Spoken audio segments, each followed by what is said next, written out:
today I'm reviewing the 24mm 1.4 and the 24mm 2.8 by Sony.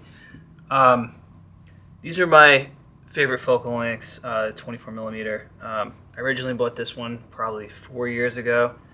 I love this lens. It's super sharp. I can shoot at 1.4, which I usually do for the most part. I bought this lens because of the 1.4.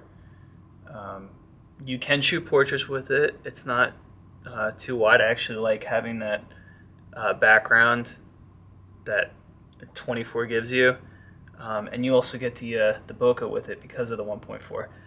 It's not as much bokeh as like a 50 or an 85, but it's pretty good. I use this lens as a general purpose lens. It stays on my A7R5. Really good lens. I have no issues with this besides one thing, and that's the size, and that's where this lens comes in. Bought this lens for the size. It is a 2.8, but I figured that I'd get a lot of use out of this because it makes carrying the camera so much easier. Instead of facing the camera vertically on my body, which I have to with a bigger lens like that, okay, I can face the camera against my body with this lens. It balances the camera a lot nicer, especially with my ZV-E1. With my A7R5, it's still kind of chunky. Being an enthusiast rather than getting paid for my work, it's probably overkill to have both these lenses, but they both serve way different purposes. If I have my camera bag and I'm not just carrying the camera alone, I would take this lens. This lens also excels at low light, and whenever I want superior image quality, this is the lens. This is a newer lens for me. I haven't done tests yet up until the filming of this video, so we're gonna see together what the results are between these two lenses. I'm assuming it's sharp. It's a newer lens. This is a G Master, but I think this lens was reviewed very well online. It is a 2.8, but I'm willing to sacrifice the faster aperture for having such a small lens. If you could see, I mean, it's literally half the size. And weight-wise, it's a lot lighter as well. This is 162 grams, I believe, and this one's 445 grams. I'm very excited to use this lens more. It's a cool little lens, and honestly, if the image quality is similar, I might sell this lens. But to be honest, I really love this lens. I haven't had any issues with it besides the size. This is a cheaper lens as well, so you gotta take that into account. Also, you can take a look at the filter threads. This is a 67 and this is a 49, so you're gonna have cheaper filters on the smaller lens, obviously. Yeah, we'll take a look at the images and see what looks better. We'll start at the 2.8 just to give an apples to apples comparison. So, I mean, bokeh-wise, pretty similar. I think you can get away with either of these pictures. The 1.4 does look like it has a little bit better colors. Look how different they are in sharpness. The 2.8 almost looks like it's like out of focus. I mean, the 1.4 is just so much sharper. The 2.8 is just super soft. I mean, you can get away with it when it's not zoomed in, but this is pretty crazy to me. I mean, it's unbelievable how much sharper the 1.4 is than the 2.8. Let's look at the 1.4 at 1.4 to compare them. We got the 2.8 on this side, and we got the 1.4 on this side. As you can see, the bokeh is just so much more pleasing on the 1.4. So not only is the image sharper, but you have better bokeh.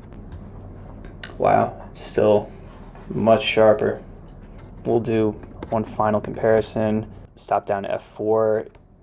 Bokeh-wise, pretty similar. And it's also interesting because the 1.4 looks a little zoomed in, and I took it at the same spot, so that's interesting. So the 2.8 seems to be a little bit wider. And wow, the 2.8 is still pretty soft compared to the 1.4. I mean, the 1.4 is just a way better lens, it seems like, as far as image. I mean, I'm really disappointed in this. That's crazy. Because you're buying these lenses, I think you're going to use it at the fastest aperture. So, I mean, that's basically the best image you're going to get from the 2.8. Without pixel peeping, it looks fine to me. It looks usable. But then we go to the 1.4, and honestly, it's way better. Yeah, look at that. I mean, you're getting a better image with the G Master. Sharper, better bokeh. You're sacrificing a little bit portability, but if that doesn't matter to you, I mean, I would go with the G Master.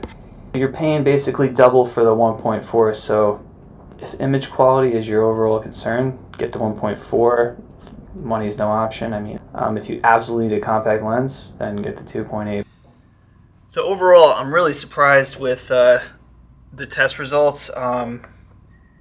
It kind of makes me rethink my decisions about buying the smaller lens, just because the image quality on this one is so much better. I mean, I guess it is true, you get what you pay for. This lens is just way better than this lens. Now, for a hobbyist, I think this is okay. It's going to be better than your iPhone pictures, but if you want that superior image quality, this is the lens to go for, especially if you have like an A7R5, which has higher megapixels. Maybe on a ZVE1, which I also have been using for pictures a little bit, you may be able to get away with using this lens. But if you want to get the full capability of the sensor, I highly recommend this one. I thought this would validate my decision with using this lens more, but I'm still going to keep this one, especially for anything for low light and when I want better image quality. And I guess I'll still use this one on my ZVE1 just to carry around, but it's kind of disappointing to know that I'm getting worse image quality. If money is no issue, if size is no issue, this one's a no-brainer. If you're all about having a compact setup that you can carry anywhere, then this is the lens for you. That's my review. Thanks, guys.